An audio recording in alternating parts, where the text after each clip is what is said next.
Our county assessment put out, and they told us that there is a higher incidence of cancer rates. Some of you may not believe that. Some of you may think that there will never be enough tests, because there won't be. Not until we take the safety and health of our communities seriously.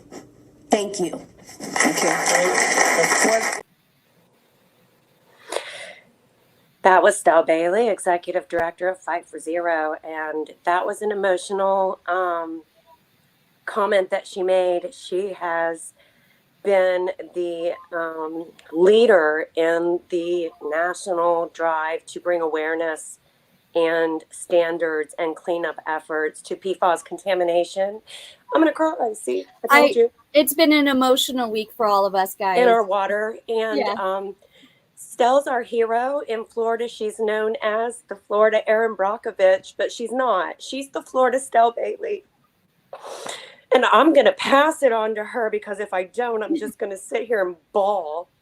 So tell us how you got involved, what led you to the podium that day, and what has led you to so many podiums ever since. Well, as a lot of people probably know my story of how my family was personally impacted by cancer in the most horrendous way.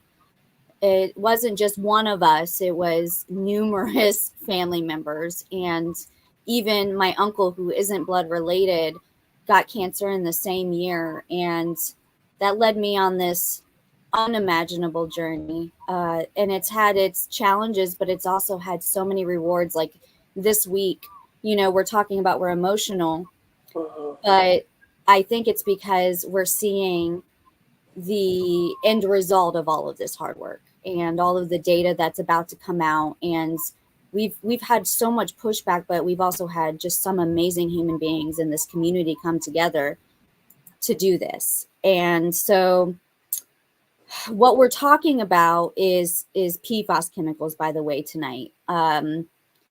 But long story short, that's what led me to this. It is documented in my medical records that our cancer was environmentally caused. We had genetic testing done, showed no mutating genes, which means it was likely environmentally caused.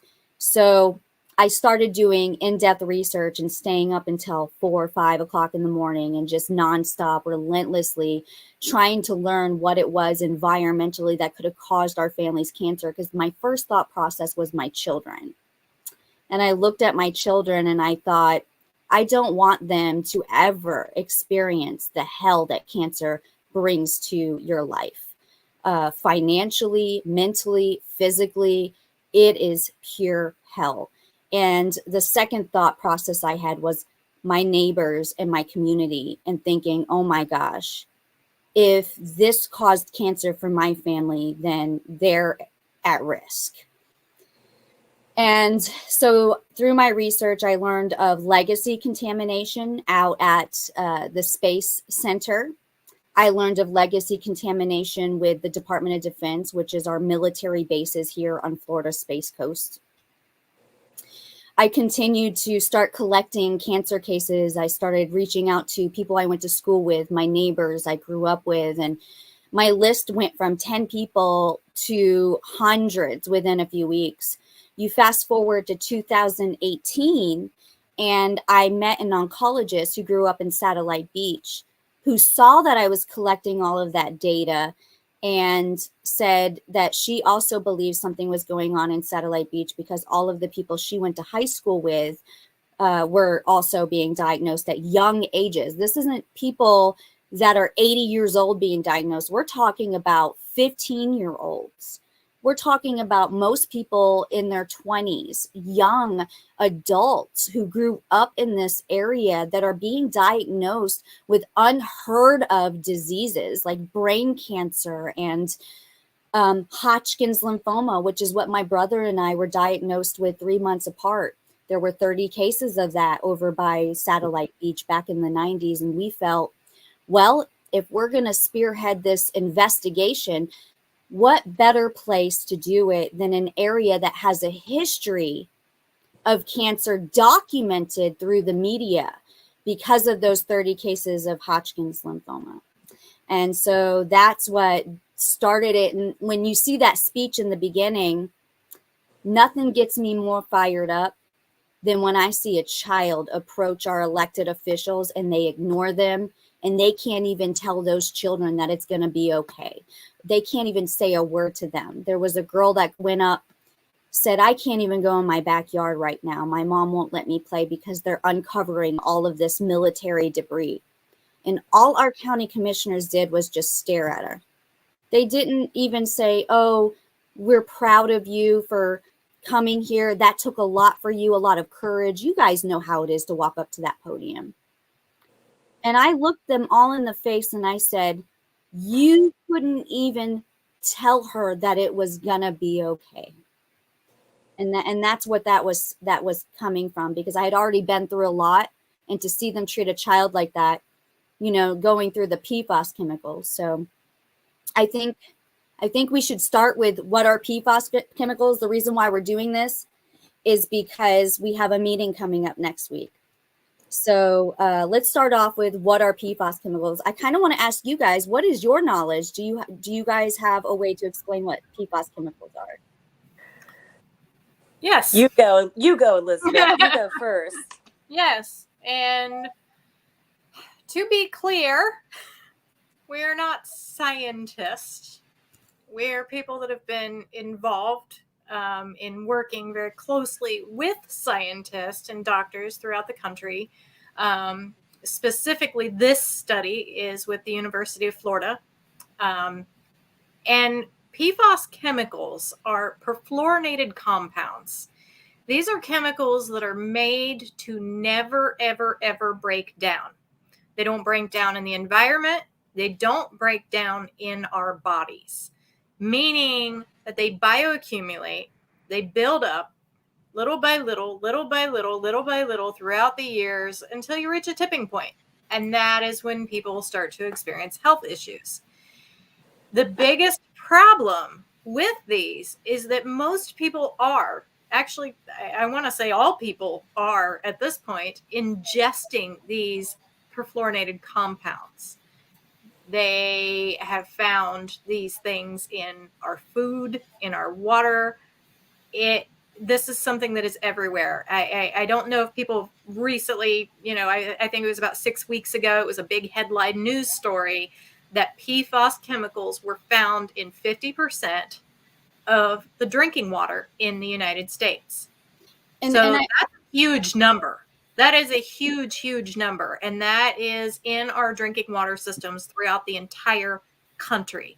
This isn't just specific to Florida or even Brevard County, even though it's very high here. Well, to jump in, I want to back up here for a minute, because I want to bring up the reason why this is so important to Brevard County is because we detected at the third highest levels in the nation, in the entire United States of America, we had some of the highest levels documented in 2018.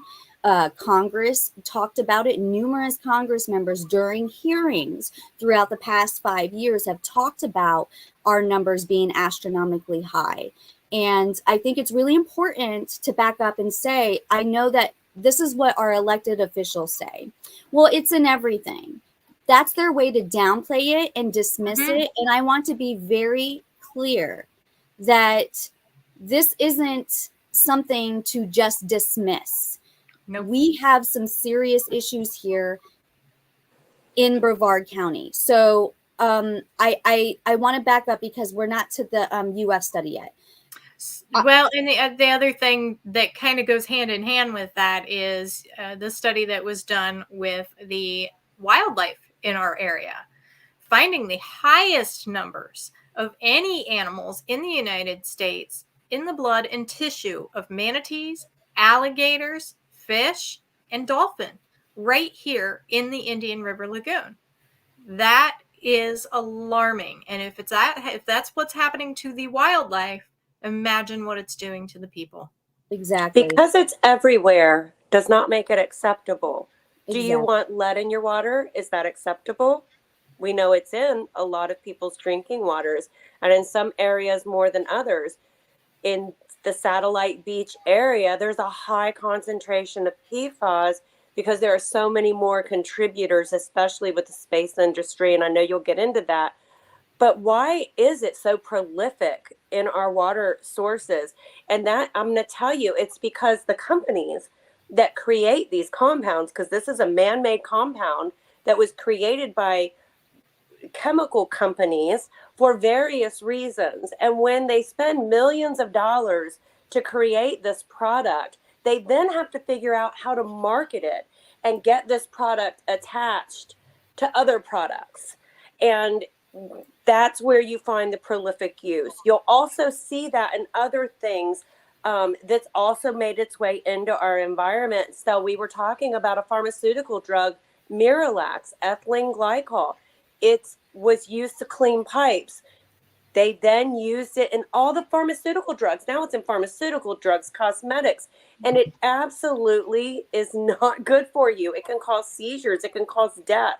So, there's studies on that. There's studies on this. And the reason there are studies is because we know that it can absolutely have detrimental effects on your health. It is a known carcinogen. And when we know that there is a danger in our water source, we don't just accept it as the new normal. That would not be wise. And that is not what we're here to do. We know that it can be removed, and we need to find a way to get our government officials to make it a priority to not just acknowledge it because now they're there, but to make it a priority to clean it up and to stop the contributors or reduce them as much as possible. That's very challenging in the space industry area. Mm-hmm. So Mm-hmm. maybe And you can talk more about that. And I think it's the thing that our government doesn't talk about are the health implications of a lot of these things. And these chemicals, like Elizabeth said, they build up in your body. They don't leave your body for 8 years. We pretty much all have it in our blood, but some of us have higher levels. Like, we're going to have higher levels here in Brevard County than some other people would across the county. Most people that live next to bases or that have been stationed on bases, firefighters that work with the firefighting foam. And I wanted to bring up, that's our main source. We do have aerospace manufacturing. So PFAS is used heavily in aerospace manufacturing. And the space industry has escaped any kind of criticism regarding this contamination because we've done a disservice in the media by highlighting too much of Satellite Beach and not enough of the bigger picture here in Brevard County. So when we speak with people and we're out in the field and we bring this situation up, most people say, oh, that's just, the Satellite Beach issue? Oh, you mean the satellite cancer cases? And we're like, no, it's not just a Satellite Beach issue. You have PFAS in your groundwater too. And this stuff, it messes with your DNA. So, and it also causes autoimmune issues, immune suppression. What's really scary for me is it passes they're learning now that it's passing the brain barrier, which we see high number of children in this area with brain cancer. And then it's also able to pass the placenta in your womb. And it's also being fed through your breast milk if you have high levels. So I am extremely concerned for our children when it comes to these chemicals because they're the most susceptible. They're the ones that are drinking more water. They're still developing. So they're most at risk of eventually developing cancer 15 years down the road, which is why we're probably seeing so many 15-year-olds, 20, 25-year-olds getting cancer at such young ages. And you see this also with firefighters. They have very high rates of cancer because of their occupational exposure. And then you also see it with our military service men and women who are being exposed to burn pits and Agent Orange back in the day. And so they're also dealing with it as well. That gets me more than anything because these are the protectors of us. These are the people who are laying their lives on the line every single day to protect us. And we owe them the highest level of protection. And we're not providing it. And I feel terrible about that. So Jeff made an interesting point in this comment. The state of Florida has no safety limit set for these chemicals, though they could have set a limit at any time. That is profound. And, we have to wonder as a result of facts like that, who are they working for? Well, ask yourself, why haven't they set a limit? And that might be a good place to start. Yeah, that's a really good place to start. I would really love to know the answer to that question, because this isn't new. A lot of people may be hearing about it for the first time, but this is not new. And the higher ups in our government have been well aware of this for many, many years. This is not brand new. They knew when they started manufacturing these things that they were dangerous. And now our environment is just inundated. Jeff also commented, through research, Fight for Zero found documents from decades ago that the government and manufacturers knew these chemicals were harmful to health, yet continued to mass produce it. And that is the truth. And that's why it is so frustrating, because so many people will say, well, the military bases didn't do it. It's the chemical industries. Well, they knew back in the 70s, and they knew that it was harming our environment and it was harming our health, and they chose to continue to use it. Who contracted with the chemical companies? The DOD, the chemical companies made billions off of this. But it was a mutual relationship, is my point. And I wonder if you could maybe go back just a little bit for those seeing this and that will see this, because we kind of got a little bit ahead, and a lot of people haven't heard your story, and I'm not asking you to go through the whole story. But to go back to when you discovered that you had cancer, could you take us back to when you discovered and what led you down the path to even explore an environmental cause? Well, my uncle had just passed from cancer, and then my little brother at the age of 21 went through like an open heart surgery, and they found tumors everywhere, and he was diagnosed with Hodgkin's. And then 3 months later, I was diagnosed with Hodgkin's. What happened with me was I had to go through 6 doctors in order to get my diagnosis, because I was continuously dismissed by them. The first few, it was, oh, you have anxiety because your husband's deployed in Afghanistan right now. It's typical military spouse issues. And then they would say, well, it sounds like asthma. Here's an inhaler. And they threw that at me. And then they were like, well, maybe you're having an allergic reaction. And every single time I told them, I'm having the same symptoms my brother experienced. And they said, there is no possible way that you have cancer too. And they just completely passed me off. I almost was at a point of no return, because I had a 13-centimeter tumor in my chest, and my entire left region was scattered with them, but I couldn't breathe because of that tumor. And I kept telling them, I can't walk 2 steps without being able to catch my breath. That's why they threw the inhaler at me. And then I was having massive night sweats. I had lymph nodes coming out of my neck and my arm area. And I was dealing with itchiness all over my body, especially my legs, just nonstop itchiness. I had all of these symptoms, and I was trying to tell them these symptoms. And I actually, at the time, I was in El Paso, Texas, because he was supposed to come home from Afghanistan within, it was like 4 months. And so I was like, well, maybe I need to go to Mexico. The Mexico border was right there. And I remember going into a clinic, and there was a board that they set up on cylinder blocks. That's how desperate I got. And I talk about the American healthcare system in some of my speeches, like last year when I went to the EPA, because no person, I don't care if you're military or not, should ever have to experience that kind of horrendous treatment. And I always say, what I went through, it wasn't traumatic getting my diagnosis and going through the treatments. It was how I was treated that ended up being my trauma, because they gaslit me, and they were like telling me I wasn't experiencing what I was experiencing. And thank goodness the 6th doctor, it was a woman, military doctor. She said, let's get you into a CT scan. And that's what did it. I remember walking into that appointment where she had the results, and I sat down, and her and the assistant came in, and they kind of walked back and forth, because you could tell they were nervous to say it. And I just looked at them, and she goes, we found tumors in your entire left region, and you have a really big one in your chest. And I looked at her and I go, I know it's cancer. I know it's cancer. And she goes, are you okay to drive home? We need to call somebody for you. Are you okay? And I looked at her and I said, I am so okay right now, because I finally know that I'm on the right track to saving my life. So when people talk about my advocacy, it stems from things I've been through in my life. And that's one of the things I had to advocate for myself.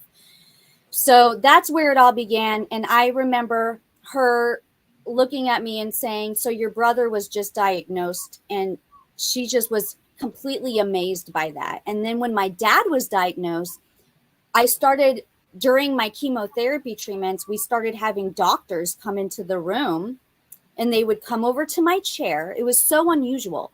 And they would ask me, where did you grow up? We're curious. Where did you grow up? Because your family's case is very unique. And I thought, well, I grew up in Brevard County, the Space Coast. What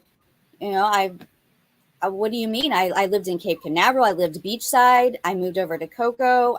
My dad moved to Mims. I've lived in Brevard County and grew up there. And then that's what got it going for me. It was like a light bulb moment. And I thought, why are they asking me this? And that doctor, that beautiful, amazing doctor that saved my life, that 6th doctor, she's an angel. She documented it in my medical records. She knew it wasn't normal. She knew, so she put it there. We just had another comment come through that says, and I can't see who it is. It's awful. No one is helping me either. I have itching, red blood blisters all over my torso, all tumors on my left side, thyroid, kidneys. I hear you, Stell. I'm These so are sorry. the stories that we continue to hear as we're out in the community talking with people. I myself have lost family members to cancer, and not just cancer. I have family members that are also dealing with autoimmune disorders that are in Brevard County. I cannot stress enough, you have to fight for yourself.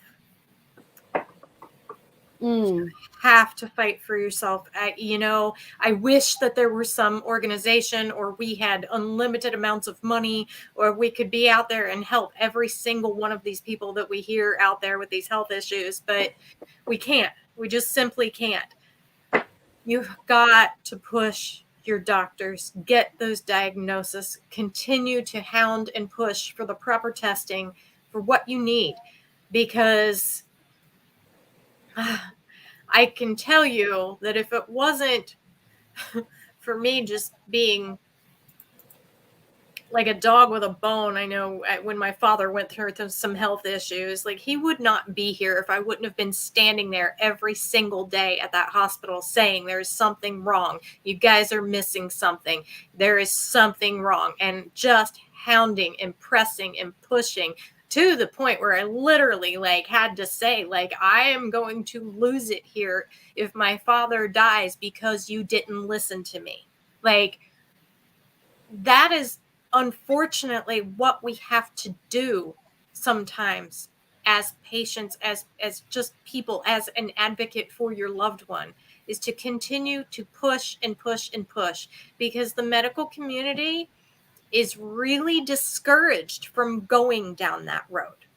Our healthcare system is horrible. It is. And you do have to be persistent, like Stell and Elizabeth were saying. Stell's story, unfortunately, isn't unique. No. I'm sorry to say, it's very common. In fact, most of the cancer stories that I've heard were similar journeys of knocking on doors and second and third and fourth and fifth opinions, or 12 months of testing and more testing and more testing, and the whole time not knowing a confirmation of if you have cancer. It affects you mentally. It's traumatic. It's horrible that our healthcare system is the way that it is. We're all victims of it, but our most vulnerable communities are who suffer the most, because our most vulnerable communities are in our most toxic communities. Yep.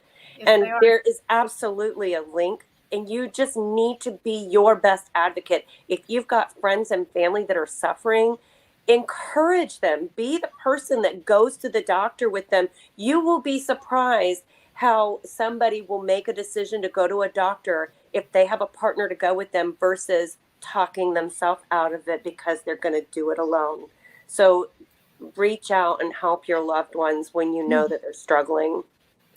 So I want to, I was going to talk about everything all of the advocates that helped me through this journey went through. I think that I don't want to spend too much time on it, but I think people need to understand the gravity of standing up for your community and what people go through for that. Sorry, I'm getting feedback, so give me a moment. So like, for instance, I know a lot of people are privy to this information, but we were sent threat packets in the mail, for instance. And, you know, the experts that we worked with that went public with us were also sent threat packets around the same time to their employers, trying to get them fired. And that's just one thing. I mean, there's other little things that happen, whether it was having our tires slashed, my car was keyed. And the most recent incident was I had false allegations filed against me that I had attacked children who, by the way, were not children. They ended up in court and they're like 26 years old with their own family. But they misled the court. They weaponized the sheriff's department against our family, sent them to our house, scared the living heck out of my son, who is high functioning autistic. And so these are just some of the examples, and that's all I'm going to touch on. But I know Elizabeth had to testify at that hearing. There was lies said on the stand, and thankfully my constitutional right to freedom of speech was upheld in that case, because the things they were claiming was that I was stalking because I was speaking at city council meetings and I was making public record requests, which is a part of advocacy. It's also a part of your civic duty. You're supposed to go and hold your elected officials accountable. You're supposed to have an opportunity for redress. It's your constitutional right. And I'm glad the court got it right in your case. And I'm glad that Elizabeth was able to testify in that matter. It's wrong. And unfortunately, as if we haven't suffered enough, especially you and the cancer community, as if you haven't suffered enough when you do stand up to make a difference because your calling has called you, you didn't get to choose it, you get attacked. You get attacked over and over again. You're not just cursed with the cancer or that being the journey for the rest of your life that you didn't choose. You now get to be attacked for the rest of your life just for speaking up. And it's disgusting, and it happens, and it shouldn't be supported, and it needs to be weeded out. And I want to just make a statement right now that if I know that you are supporting somebody that is attacking an advocate that has got skin in the game, that is truly an advocate, I'm going to cut you off. Definitely going to cut you off. I'm not going to stand for it.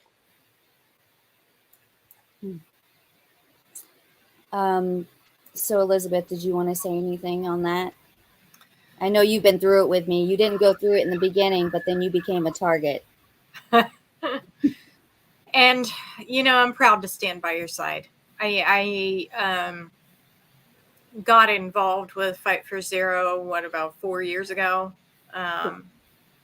And my journey was a little bit different. I didn't have a major health crisis. I had watched some family members be sick. And, you know, I knew that neighbors had some issues. But my journey started out because of the trash along the sides of the roads and making the connection between microplastics and PFAS and understanding that. So that's how I kind of ended up in here as a little bit of a backstory. But watching this and seeing firsthand the way that you have been attacked and other advocates have been attacked, and then other people that call themselves advocates doing the attacking, grown people making up stories, putting up fake profiles and like spending actual time to do things like this just blows my mind. I do not understand. And then the fact that any of them would have any friends that would like jump on the bandwagon. I mean, the person that brought the allegation against you, Stell, like brought their whole darn family into the whole thing.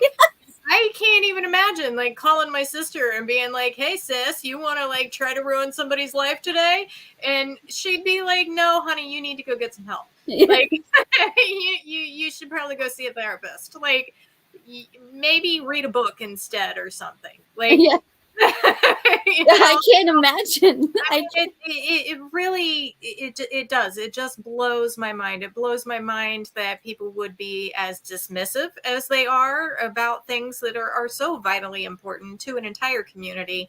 And it really just, it's beyond words for me to even comprehend at what level somebody has to be disturbed to actually spend time trying to go after somebody that is merely trying to protect her community. And I think this is a really good time to address some of the BS that has been spread down to, I mean, it's insane. Literally hearing rumors that we are filtering money for political parties and that we have $1 million. Nope, not happening. Nah, it's not happening. I mean, it's laughable. It is. It's so ridiculous. It's laughable. I can personally tell everybody here that Stell Bailey has not taken one dime for her work. Fight for Zero is truly a nonprofit. She does not write herself a paycheck. There is none of that. She is so careful with the little funds that they do get that she'll oftentimes call her volunteers. I will volunteer and say, do you think it's okay if I spend $50 on some postage so that I can mail these forms out for this? Because I don't know if that's okay. And I'm like, of course you can buy postage. Like, you're allowed to do that. This is you, of course you can do that. So I mean, it's just ridiculous. It is absolutely ridiculous. Could you imagine if you were one of those $250,000 nonprofits, or God forbid, you know what I'm talking about, or God forbid, one of those $2 million nonprofits?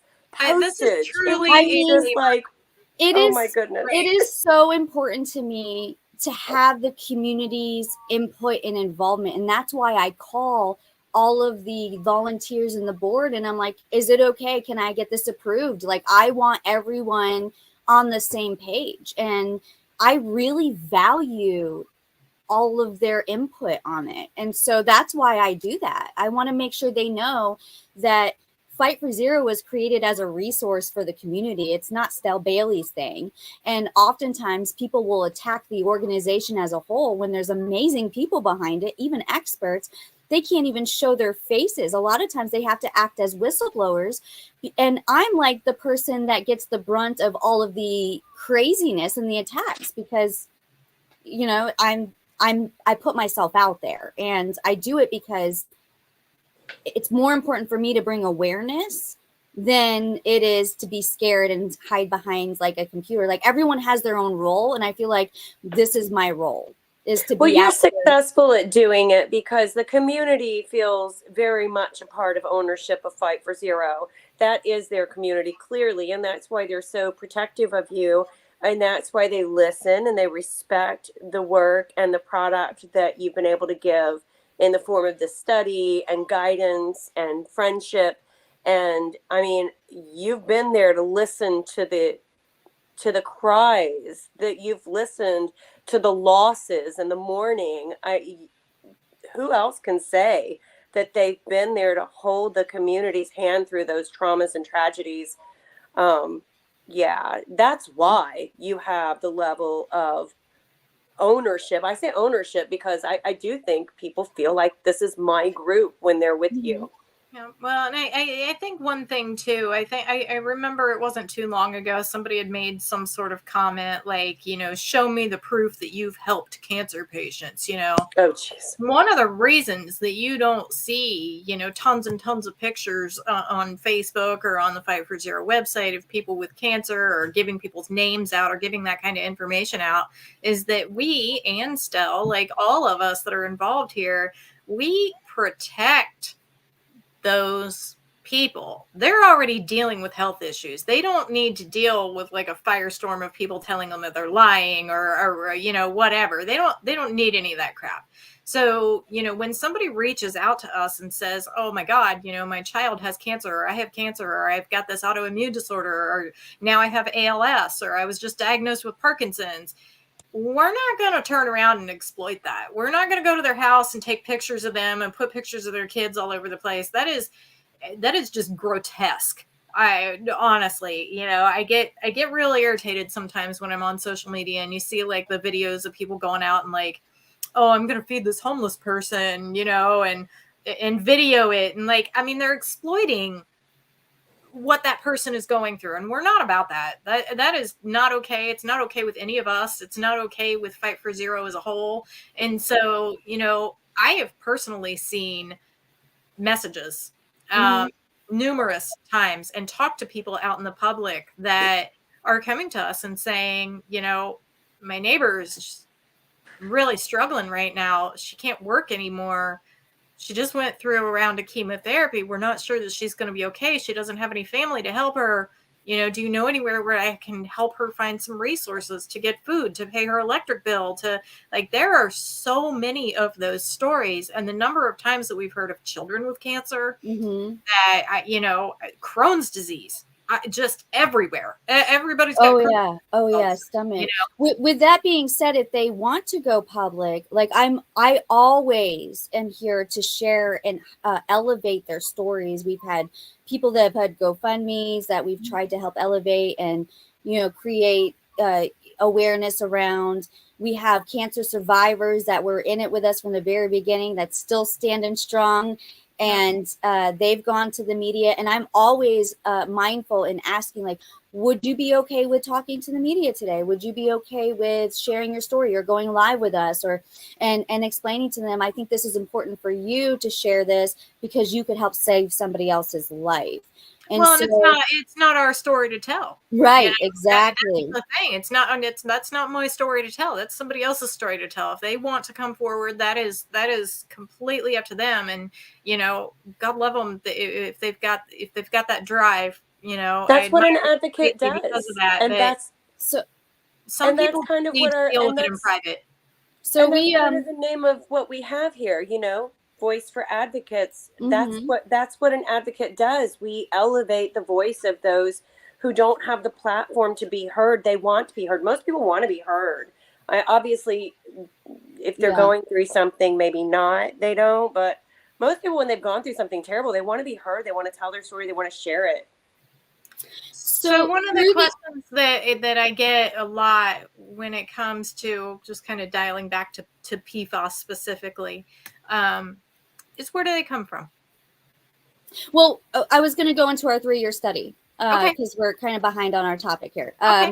So we were awarded a 3-year PFAS exposure study grant with the University of Florida. It was funded by the EPA. We're a subrecipient of that award. So what that means is we didn't get $1 million. Some people thought, we just like potted $1 million from this study. No. And I want to clear up that rumor really quick. So how we get paid, for instance, is we have to pay out of pocket. So we're allotted $5,000 each year.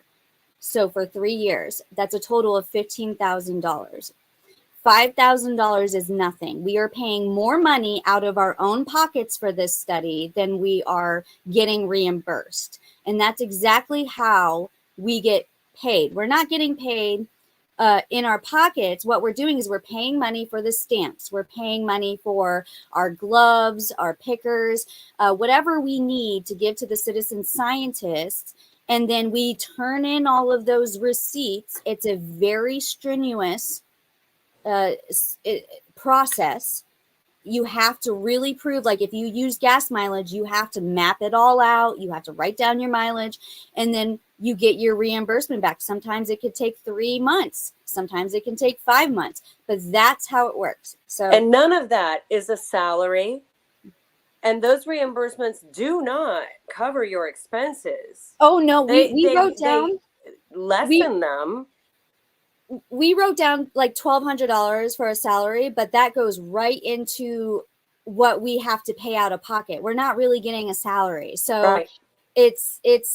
we literally, me and Jeff are the only two, and we agreed it's all getting donated directly to Fight for Zero. We are not taking a cent, because for us, this is more than we need the answers. And we got into this work because we needed these resources and the scientific studies and the data to back up what we were saying. So, and you wanted to bring this information to the community. Yes, and it yes. didn't exist. And the only way to get the information was to do the study. How we got involved in this 3-year study, by the way, is I had connected with a scientist that did the study on the wildlife in Brevard County that Elizabeth was talking about earlier, with the blood being really high with PFAS chemicals, manatees and alligators. And so, and we formed just an amazing relationship with the scientist, and I love them all to death. And I think they're doing amazing work. This study, I'm just going to briefly go over what this study is about. We do have a meeting coming up next week, and I'm going to go over why we're doing a mass campaign push with mailers and door hangers here in a second. But I want to go over this map really quick. I'm going to bring it up. If you look at this map, in the red is really prone to flooding, and Merritt Island is one of those areas. And our study is on PFAS chemicals, the forever chemicals we were talking about earlier. And we're trying to see how flooding during tropical storms and hurricanes are moving those chemicals around in Brevard County. So if you know anyone that lives in these areas like Merritt Island, please let them know about this upcoming meeting on Thursday, October 5th at 5:30 p.m. It will be live streamed. We really, the biggest part about this is that we need community input. We want your feedback. We want you to go through all the information, the data, share it with your neighbors. This is a picture from us sampling after a tropical storm. We're seeing there's flooding happening, not even in hurricanes, like bad hurricanes. It's just like simple storms that are pushing all of this water around. And as you can imagine, it's pushing those chemicals around. And PFAS chemicals, if we have PFAS chemicals, there's likely other really harmful chemicals. And oftentimes I've talked to experts who are like, we're pretty much like Camp Lejeune. Because if you look at our legacy contamination and the long list of chemicals that were used out in the space industry at the one of the space places and the DOD, there's a lot of similarities with the chemicals that were used with Camp Lejeune. So, and we've done some articles that show their open burn, open detonation unit, and like what they're actually trying to, they burn it, all of the chemicals. We have the long list of them. So that's important to point out. I also want to show you, so a lot of people in the community don't know about these, that this is foam in Port St. John in the Indian River Lagoon. A lot of people will tell you that this foam is quote unquote normal. It's sea foam. That has high levels of PFAS chemicals in it. I want to show you a picture, a historical picture that was sent to us. This is firefighting foam that children are playing in. That was common practice back in the day. The firefighters would spray it and the children would play in it. That is at Cape Canaveral. You can see the background and you see all the children playing it. Now look at that foam and look at this foam. Okay, so look at the historical, and then I'm just going to show you a couple more photos. We've got dozens of images of this stuff. This is in Cape Canaveral, near Cape Canaveral Air Force Station. So on top of doing surface water samples, we also took foam samples, and that's being analyzed. I also want to go over some of the images that we've captured throughout the years. One of them, this is a really impactful one, and this was in Elizabeth's Canal. You see how vibrant green that is? And that's something else. That's harmful algal bloom. And I just wanted to quickly, I'm not going to go into depth with this, but when you see that, you have toxins being aerolized and you're breathing them in, and you're going to get headaches, and you're going to deal with long-term exposure. You'll deal with Parkinson's and other, I don't know if Libby wants to talk on that, but ALS, and there's a documentary called Toxic Puzzle that you can watch to learn more about that specific toxin. And we have problems with that here in Brevard County. Just like the PFAS, the toxins from algal blooms are cumulative. They build up in your body over time. So repetitive exposure increases your chances of developing a dangerous condition. Also, BMAA, which is what Stell was just talking about, is known to cause ALS, Parkinson's, Alzheimer's.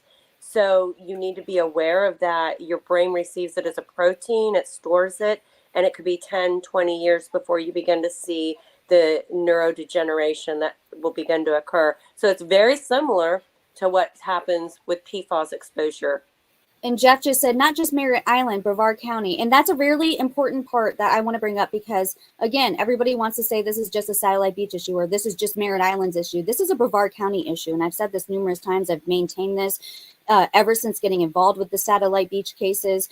This is a Brevard County issue. And Elizabeth and I did a documentary filming earlier this year, and the filmmaker was just absolutely flabbergasted. He said, I have never seen this many polluters in one spot like this, other than Cancer Alley. And that's saying a lot.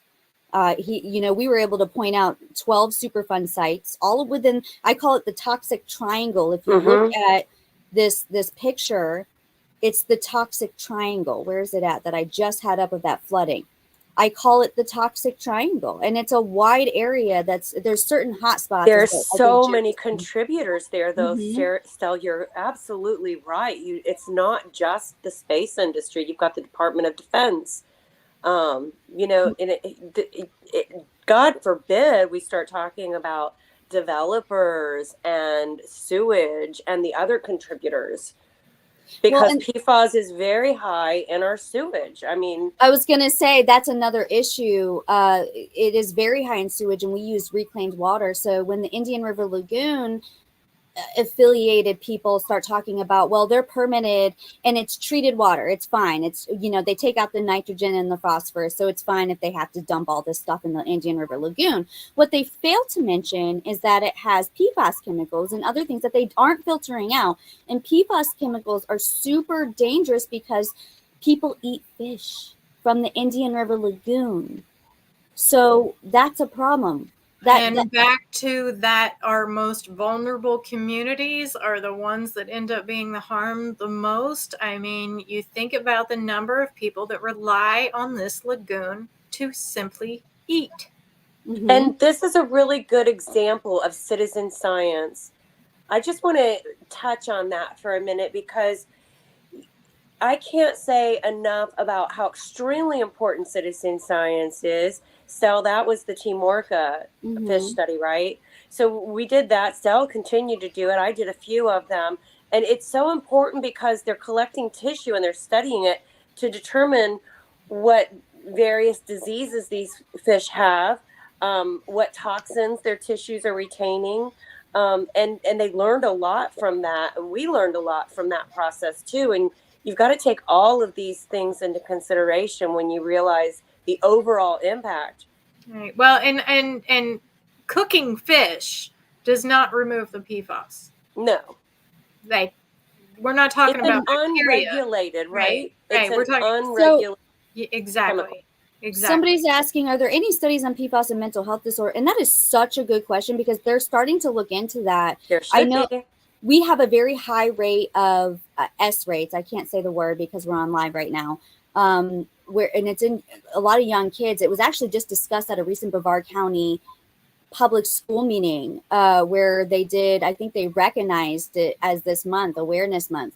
And I've often wondered because there's studies talking about autism and how it's crossing, you know, in your womb, and it's crossing that brain barrier. So there are some experts, some scientists that are looking into that currently. So we talked about citizen science. I want to show a couple more photos really quick, just to, you know, I think this is the most amazing part of the work that we do, is when people step up to get the data. Like, we're carrying the burden of proof here, right? So I just think these photos, they capture my heart in a way that, especially when I see like the youth stepping up for their, you know, their friends and their family. It's just great. And then, you know, my kids are heavily involved in this work. They're constantly out in the field, helping us dissect fish, helping us collect water samples and learning. And my daughter told me this week, Mom, I'm so proud of you because you're saving lives. And I hope, yeah, they know what, today she was talking when we were going to do door hangers about it. And she just said, you know what? At least now people know. You didn't get to know, and, you know, you were really sick, and they remember me sick. It wasn't a fun thing for them either. So it impacts an entire family, not just yourself. It does. So, yeah, we've got, Jeff said the rates are extremely high in Brevard County. Yes, they are. Mm-hmm. Do we want to go into my recent Washington, D.C. trip? I know I haven't had a chance to talk about that. Yeah, I think you should. That has to do with PFAS too. Yeah, I think you have some images from that trip too, don't you? Yes, I do. So first, we went to Washington, D.C. because these industries, the chemical industries, which is our biggest problem right now, they are trying to escape any kind of liability as far as under the Superfund law. I'm sorry. They want to exempt themselves from liability. They're definitely pushing back. They're trying to push out this narrative about their chemicals, whatever. So we had to go there, and we had to have a lot of discussions, you know, because there's some bad bills being introduced. And I was also invited to testify. This is going to be a little hard for me because it's a lot. I want to first point out this 17-year-old girl. This 17-year-old lost her sister at a young age. They lived next to one of the chemical industries that were manufacturing these chemicals, these PFAS chemicals. And they got a law passed in her sister's name, and she was there alongside us in Washington, D.C., testifying in these same meetings to the EPA, to the president's staff.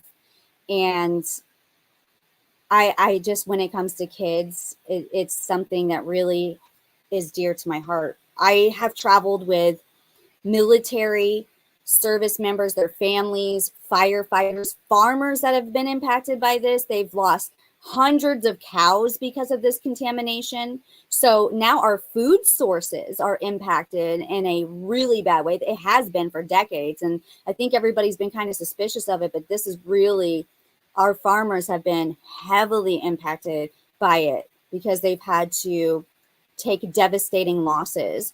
And with the National PFAS Contamination Coalition, I've been a leader with them for many years. And I'm really proud to stand aside by impacted communities across our nation. I knew that we weren't going to solve this contamination issue here locally because this is the federal government are the ones that regulate DOD and NASA.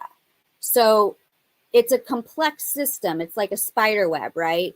And a lot of people will yell out our county commission. And I just, other than, you know, maybe helping us gather more data and certain areas that they could help with, there's certain things that you have to go to Washington, D.C. to do. And so we did meet, here's the whole group right here. Look at this. Amazing. So this is us in the CEQ meeting where we were talking, you know, testifying before. There was two of us that talked, the 17-year-old and myself. And we just basically shared our story with them. And I don't know if I should really get into like maybe an overview of kind of my testimony. It wasn't recorded. I think you should. I really touched on our military family because we are, you know, he served in the military for many years. And when I was diagnosed with cancer, he was actually deployed to Afghanistan.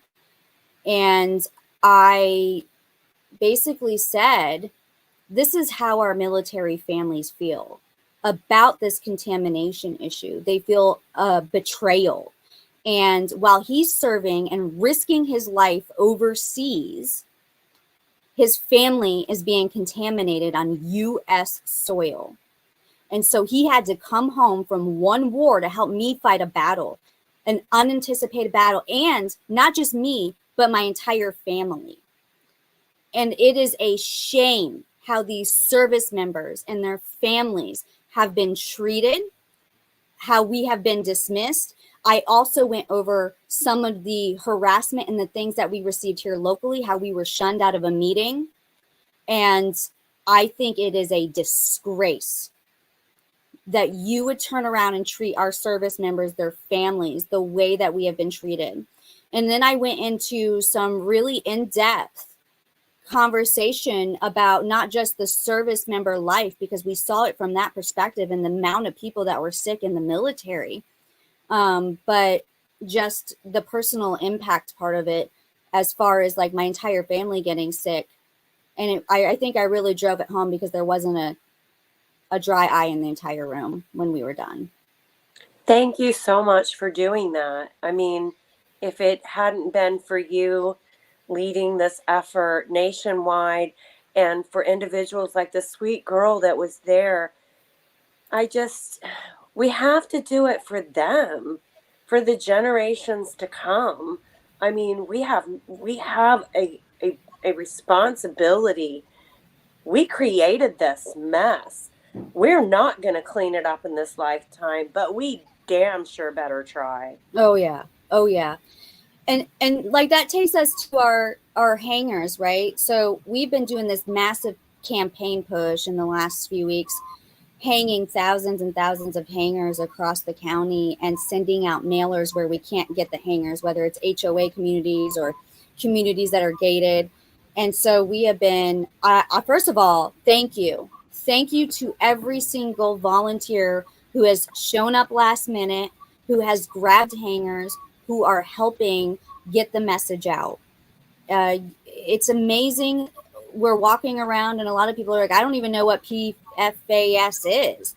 So we are reaching a really large audience here online. I mean, I have 60,000 followers in Brevard County alone on certain platforms, but it's not nowhere near enough. And this face-to-face is making the difference in order to get the word out. And we're telling people, listen, we just want you to have the information. We want you to have the power of knowledge, because my family didn't have that.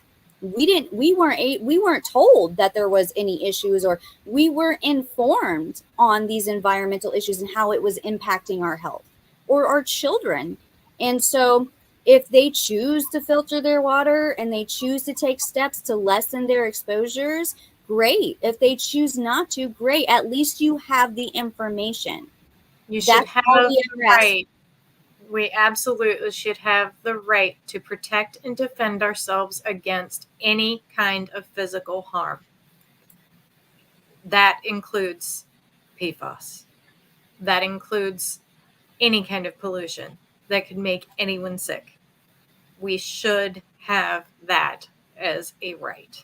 And you should know what's in your water. You should have the information. No. In medicine, it's called informed consent. You need to know what the risks are if you consume something. And in medicine, you have to have that information to have an informed consent.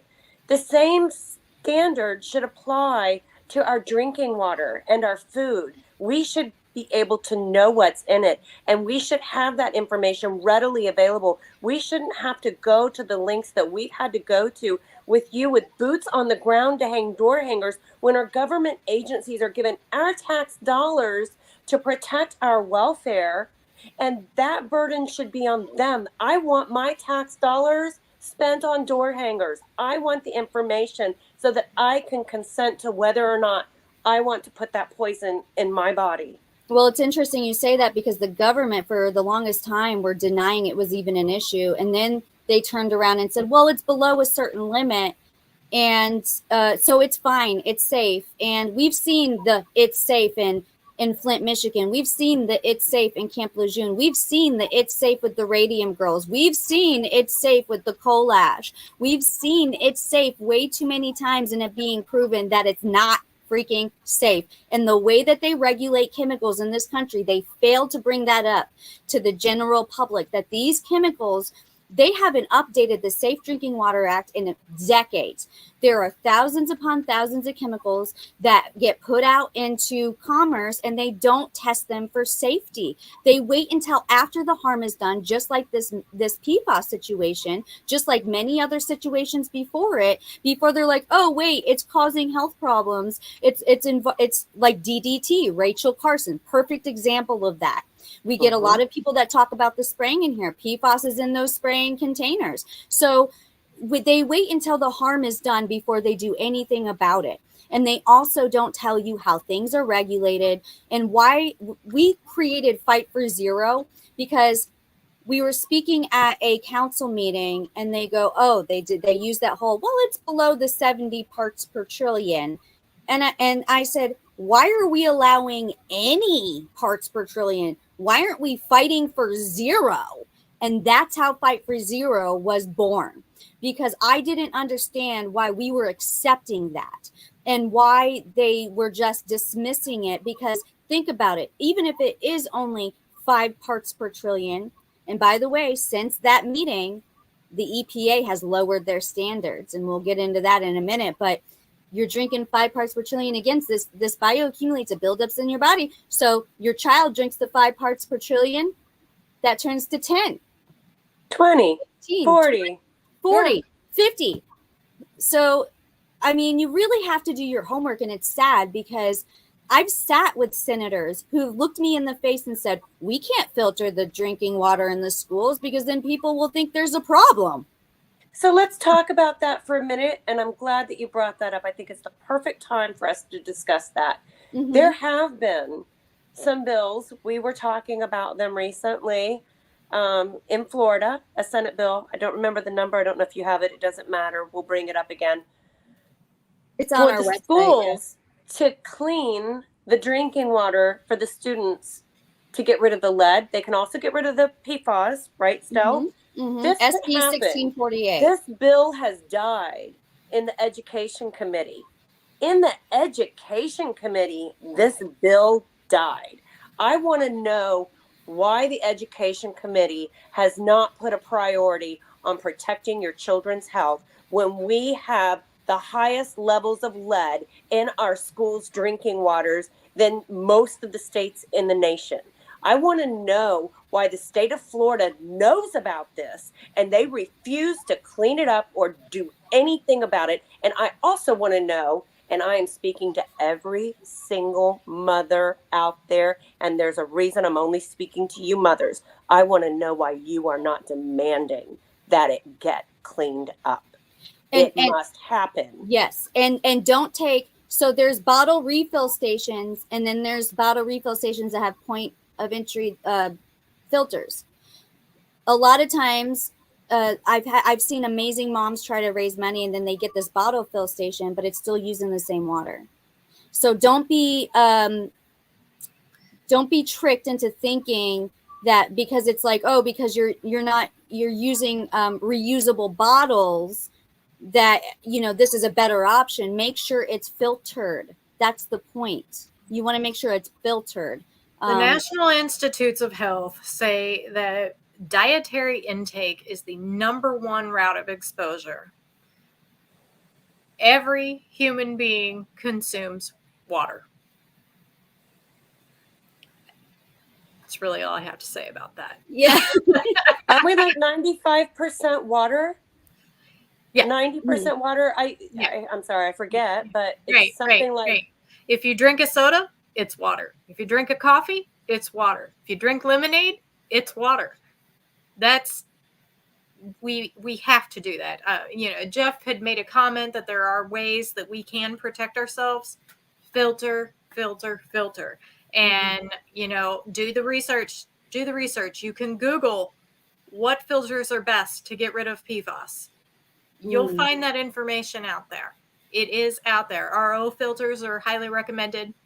They can be kind of expensive if you don't have those kinds of funds laying around, but a lot of for drinking water in your home, you can find a decent filter for around $200. There are measures, because people get freaked out because they're like, I don't want to know the information because then I have to deal with it, and I can't deal with it right now. And I'm like, but you can. There's certain measures you can take, just like with the Indian River Lagoon, wearing the water shoes. Like, one thing you can do is continuously change your air filter. Make sure you're staying on top of changing your air filter, because it actually it gets in the air from certain things. That's a simple way. You can get like she was saying, water filters. That's a big way. Ingestion is your number one, and that air is what worries me. That's why I brought up the air filter. Well, there was a recent study that came out about the air filters. They had tested the AC filters in people's homes and found extremely high levels of PFAS in the dust that had collected on those filters. So that is very important that people do change those filters in their homes. Don't use paper straws. I know. Use reusable metal straws. Don't use paper straws. It's in that. I'm a big person that encourages not eating out. I'm not a big, I'm like, try to cook at home as much as possible. Don't use Teflon pans. Don't use the popcorn that's in the popcorn bags that you put in the microwave. You want to pop your own popcorn on the stove or in one of those machines. There's so many measures you can take to lessen your exposures. Try to pay attention to the cleaning products that you're using in your homes. A lot of cleaning products have a lot of PFAS in them. You can find natural cleaning products that do not contain those chemicals. They're things like water resistant fabrics. Think about, of course, Scotchgard has now changed their formula. I don't know that it's better. It's just not using specific chemicals anymore. But a lot of those water resistant fabrics, things that you would maybe treat your couch with or your carpet with, those are very high in PFAS. And think about where you're getting your food. And back to the mom thing. A lot of people end up eating fast food a lot. Even the wrappers that a lot of your food comes in, if it's grease resistant, water resistant, chances are there's some PFAS in that, and it transfers onto your food when it's in that wrapper. So just think about it. I want people to really get on Google, start looking these things up. If you can think of it, is PFAS in this? Is PFAS in that? And you can Google also PFAS and PFOAs. Like there PFOA. are PFOA and PFOS, yes. PFOA. These are groups of chemicals. There's actually about 10,000 different there is in that group. So it does get a little complicated. It's hard to understand some of it, but in general, just know that these are harmful chemicals that are in a lot of products.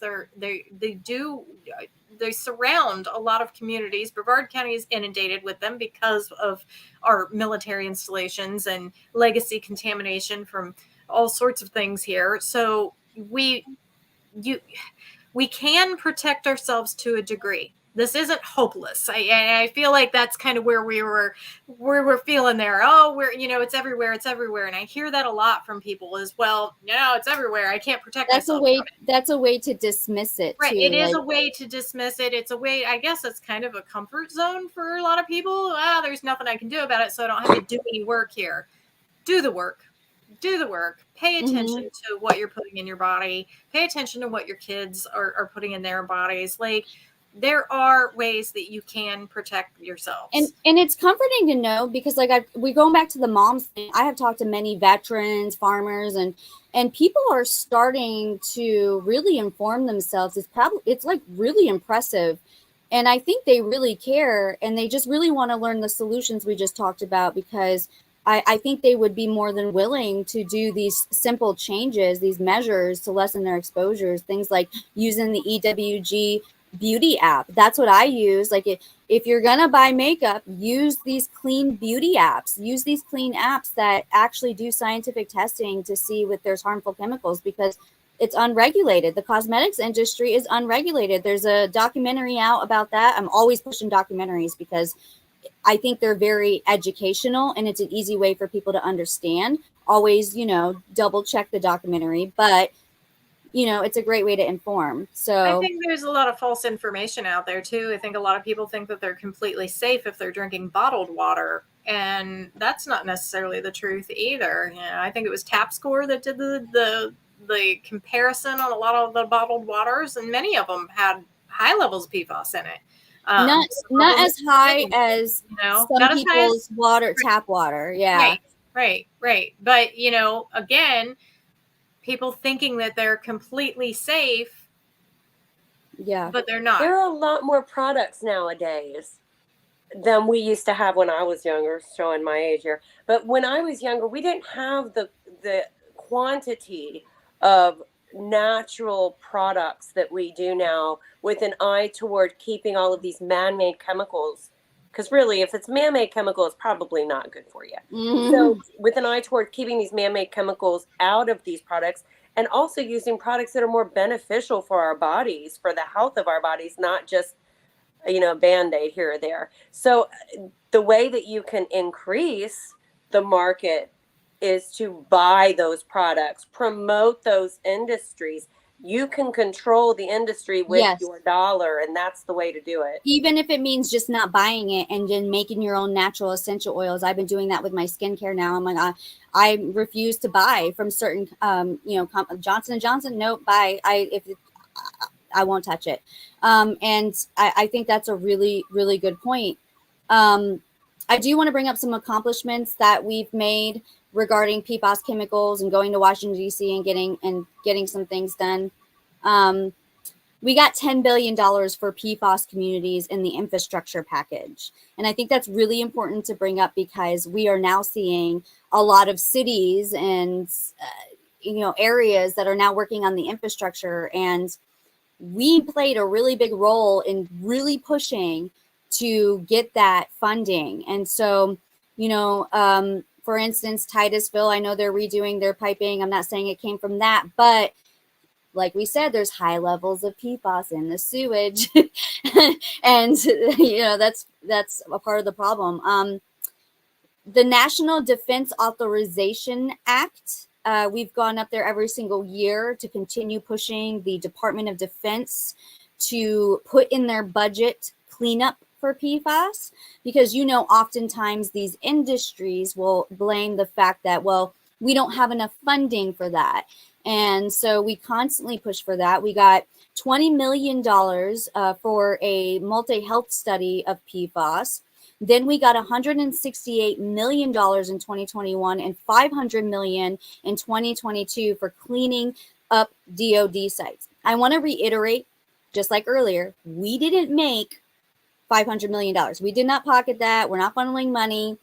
All the money that we push for funding is going to other places, whether it's other organizations. Like when we did our Manatee work, a ton of other organizations made money off of that.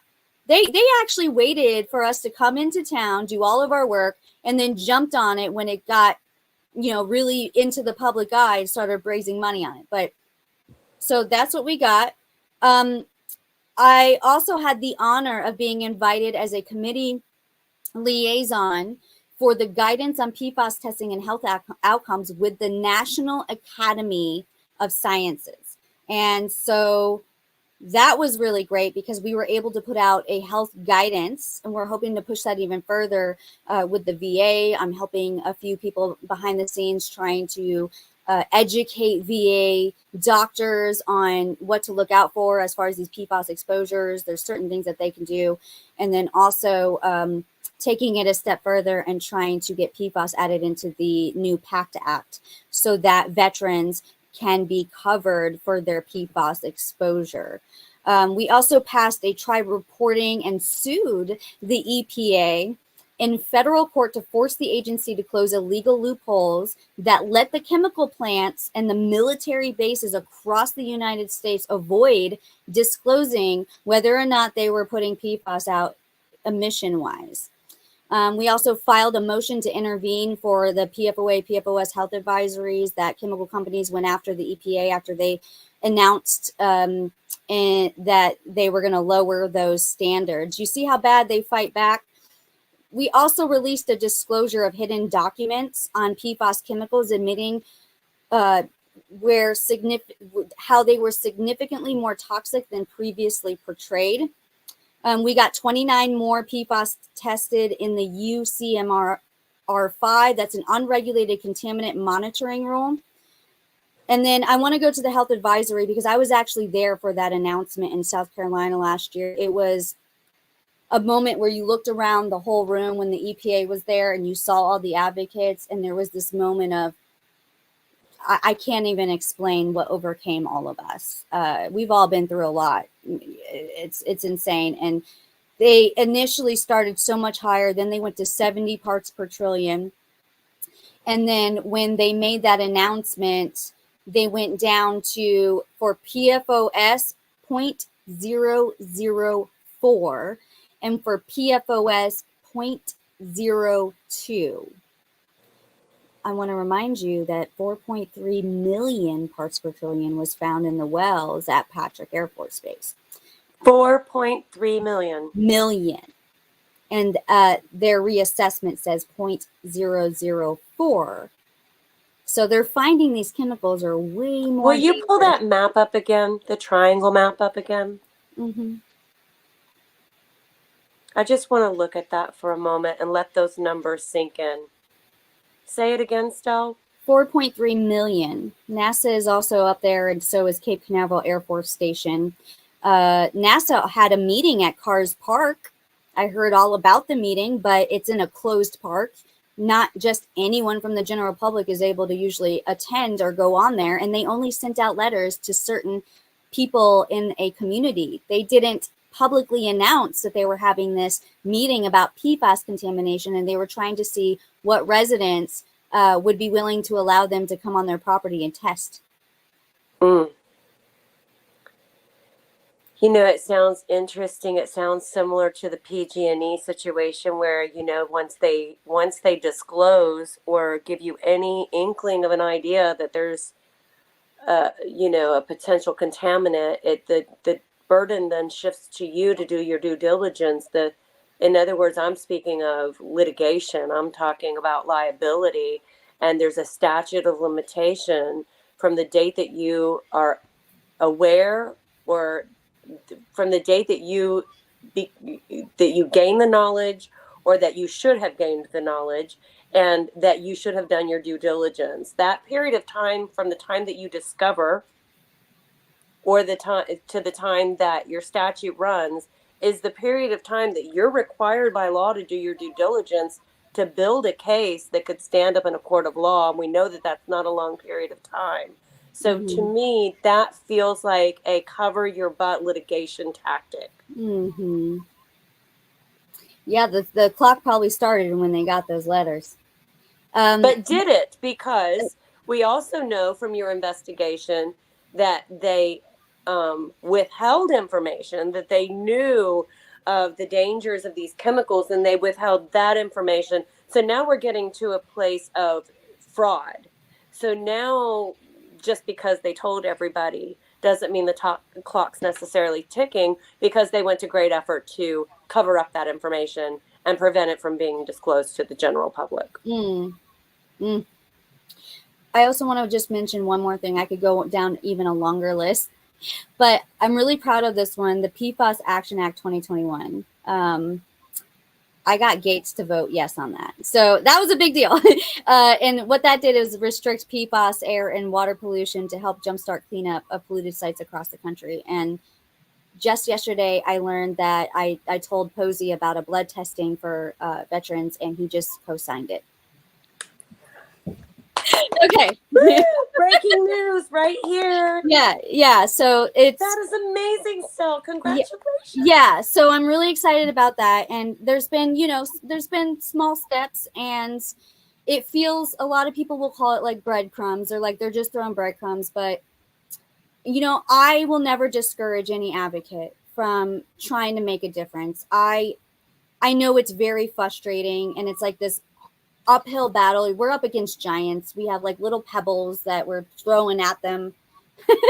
But if you have the energy, and I mean, look at our young generation and the type of energy they have, and so we're going to see so many of them in October. We're going to know. have a lot of youth come out in October for our Shaping Tomorrow Together rally in Tallahassee. That's going to be amazing. Talk about the upcoming events that you have. Yeah. So this Thursday, October 5th, we are going to be hosting on live at 5:30 p.m. Presentations with the University of Florida, Dr. DeFries with One Lagoon, Missy with Orca. We're really excited to have them, and for their presentations. They're all going to have presentations. We also have a youth group, you know how I feel, from Jacksonville doing a presentation because they're doing similar stuff there. So we're really excited about that. I'm going to try to live stream it to all of our platforms. And the biggest thing is, please try to tune in live.